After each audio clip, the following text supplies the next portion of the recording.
Paano i-delete lahat ang search history sa iyong Google at para maiwasan ang pagka-full storage ng iyong cellphone kung gusto mong malaman panoorin ang video open ang Google.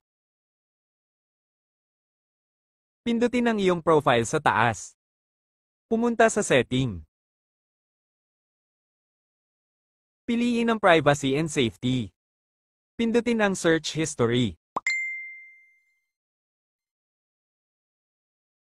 At dito guys makikita mo lahat dito ang search mo sa Google pati mga picture at iba pa.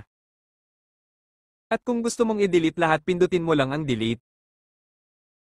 Piliin ang delete all time. At dito guys dapat naka-check lahat ang box pindutin mo lang ang box. Pagkatapos ma-check lahat ang box pindutin ang next. Pindutin ang delete. May nakalagay sa taas na deletion complete ibig sabihin na delete na lahat tapos pindutin ang got it sa baba. Kung nanonood ka ngayon paki-comment naman kung taga saang lugar ka para malaman ko kung saan umabot ang video na ito at para ma-shoutout kita sa next video. Kung nagustuhan mo ang video tutorial na ito huwag kalimutan mag-like at follow. Thanks for watching.